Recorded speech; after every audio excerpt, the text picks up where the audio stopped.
My name is John Crandall, and this is my oral defense for my capstone thesis for the American Public University on water-related violence in the United States over a diminishing resource. Water everywhere, but not a drop to drink. It's a simple line from The Rime of the Ancient Mariner by Samuel Taylor Coleridge from 1798. Even though it is a poem about a man in the ocean with nothing but seawater all around, knowing that if he drank the water, it would make him sick and die faster. The same concept can be brought into the current global scope as it applies to freshwater availability and quantity.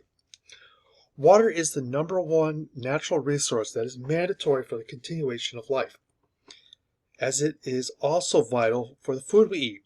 Without fresh water for ourselves and our food, we will surely perish. As humans, we are made up of 60% water according to the U.S. Geological Survey's Water Science School, thus making water vital to maintain homeostasis. But not any water will do. It must be fresh, clear, and disease-free for us to get maximum benefit. Unfortunately, very little water meets those requirements in nature. 98% of all water in our oceans, according to Cominelli and Associates. As a species, we have polluted and contaminated much of the water in the world. What isn't polluted is misused, overtaxed, or wasted. The last of the truly fresh water is locked up in ice caps, glaciers, and some natural springs. As you can see from the diagram, 98% is salt water, 2% fresh water. And of that 2%, only 13% is available for actual use by humans. That means of the entire water distribution in the world, only 0.26% is available. It is that natural, most basic instinct of survival that makes humans very dangerous when stressed. When life forms become stressed, often threatened on some level, they lash out violently to ensure their safety and lives. Humans are no different. In fact, the harm that we can inflict is magnified due to technology and our advanced brain and its ability to adapt and become violently creative. Water crises will continue to advance into conflicts and then erupt into violence, all in order to have access to fresh water. My thesis will show that by examining both historical and current events, that inevitably the U.S. will succumb to growing numbers of violent clashes over fresh water, both in quantity and frequency, if radical changes in individual and social behaviors and beliefs, both in the U.S. and globally, as well as improvements in infrastructure, do not occur in the immediate future. Even though the U.S. is a rich country, we have squandered our resources, misallocated funds, and ignored critical water and sanitation infrastructure well beyond engineered lifespans and functionality, some of which dates back all the way to the American Civil War. Worse yet is that some of the areas most in need of improved infrastructure are predominantly minority and ethnic communities. Some, like Alcindor, are calling this inequity of water and sanitation services environmental racism. It is well documented that racism breeds conflict and violence. Eventually, these areas will reach a tipping point and will demand and forcibly take the water they need to survive.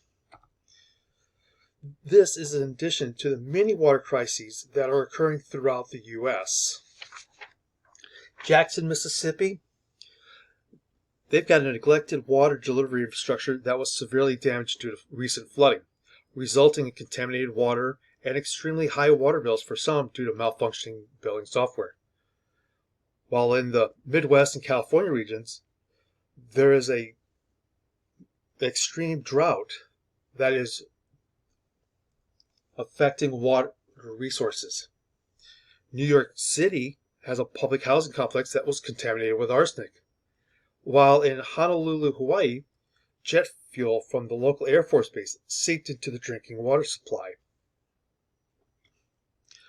The growing number of freshwater crises in the U.S. are attributed to changing weather and climate patterns, otherwise known as climate change or global warming, outdated, damaged, and vulnerable drinking water delivery infrastructure, freshwater pollution from agriculture, industry, and residential practices, and poor management, utilization, and general waste of fresh water. Weather and climate are critical factors in availability of fresh water. Changing weather patterns and storm behavior have intensified weather events both in intensity and frequency. The effects can be seen in long-term droughts in the western U.S., where reservoirs are quickly shrinking to all-time lows. Wildfire occurrence and intensities are breaking records regularly, and flooding around and east of the Mississippi are contaminating wells, dispersing raw sewage into fresh and marine water bodies, and damaging outdated water dispersal infrastructure. As fresh water becomes scarce, decade-old agreements and compacts made between states that were generally ignored due to the abundance of water available are now being challenged in court to ensure that each party is getting no more or less than what was agreed upon. For example, in the Georgia, Florida, Alabama area over two river basins, primarily between Georgia and Florida, about their agriculture and drinking water usage. While in the Midwest, the Republican River Compact of 1943 allocates use between Nebraska, Kansas, and Colorado. And finally, the Colorado River treaties between 7 states and Mexico have allocated more water to the parties than is actually available in the river, resulting in very little water making it into Mexico, and seldom is there an outflow into the Pacific Ocean. If these conflicts over agreements can't be settled within the court system, private citizens and associated businesses can logically be predicted to take more aggressive measures into their own hands, thus leading to criminal behavior and possible, if not probable, violence. There are already many instances of violence in California, where there is a high cost of living and too many people, farmers, and industry all trying to use the same limited resource. In Colorado, where drought has impacted already limited water availability.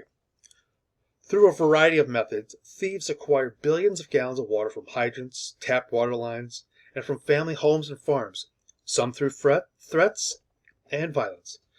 Some cities have even had to lock or remove fire hydrants completely to decrease the theft. In Montezuma, Colorado, a single water officer responds to upwards of 100 calls of water theft a month. Some of these calls are instances of assault.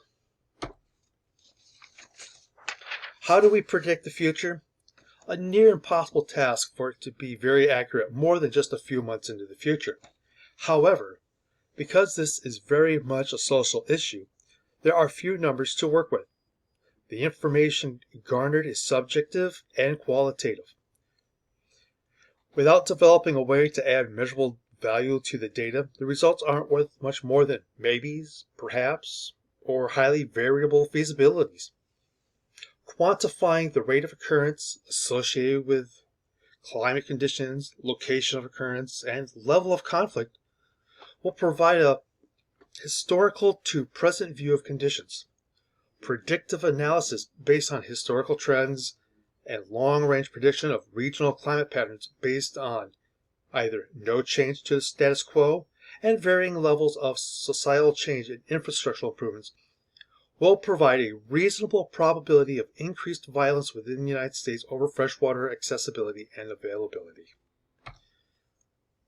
As stated earlier, the large-scale breakdown of society over freshwater can be avoided if people are willing to take the steps to safeguard freshwater within the U.S., those being adjust agricultural practices to limit related pollution of waterways and make each unit of water more productive and less wasteful. Change industrial practices to reduce freshwater use. Upgrade, repair, and replace failing water distribution system infrastructure in all communities equitably. And change wasteful water practices in residences. As Mahatma Gandhi said, the future depends on what you do today. Thank you for your time. Have a good day.